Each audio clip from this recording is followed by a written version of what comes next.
Rishabh শেঠির Kantara chapter 1 প্রেক্ষাগৃহে প্রতিদিন নতুন নতুন মাইলফলক অতিক্রম করে চলেছে। কন্নড় এই পিরিয়ড অ্যাকশন ফিল্মটি বিশ্বব্যাপী 400 কোটি অতিক্রম করেছে, যা প্রথম কান্তারা ছবির মোট আয়কেও ছাড়িয়ে গেছে। কান্তারা চ্যাপ্টার 1-এর উদ্বোধনী সপ্তাহটি খুব শক্তিশালী ছিল, বিশেষ করে ভারতে। এরপর এটি সপ্তাহের অন্যান্য দিনেও সেই গতি বজায় রেখেছে। সোমবার সামান্য পতন দেখিয়েছিল এবং তারপর মঙ্গলবার আবার উপরে উঠে আসে। এখনও পর্যন্ত ছবিটি তার 6 দিনের প্রদর্শনীতে ভারতে 290 কোটি 25 কোটি নেট, 348 কোটি গ্রস আয় করেছে।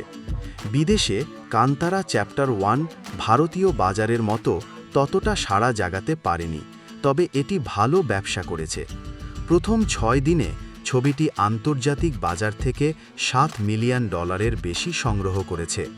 এতে বিশ্বব্যাপী এর মোট আয় 414 কোটি হয়েছে, যার প্রথম সপ্তাহের প্রদর্শনীতে আরও কয়েকদিন বাকি রয়েছে।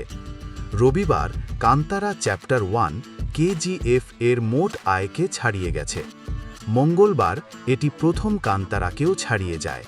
2022 সালের স্লিপার হিট ছবিটি বিশ্বব্যাপী 408 কোটি আয় করেছিল, যা কান্তারা চ্যাপ্টার 1 এখন অতিক্রম করেছে।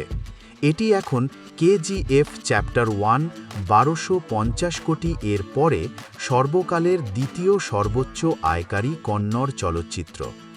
মঙ্গলবার কান্তারা চ্যাপ্টার 1 কমল হাসানের বিক্রম 413 কোটি এবং বলিউড হরর কমেডি ভুল ভুলাইয়া 3 411 কোটি এর মতো সাম্প্রতিক হিট ছবিগুলির মোট আয়কেও ছাড়িয়ে গেছে। এটি এখন এই বছর প্রথম ভারতীয় চলচ্চিত্র হিসাবে 1000 কোটি অতিক্রম করার সুযোগ পেয়েছে।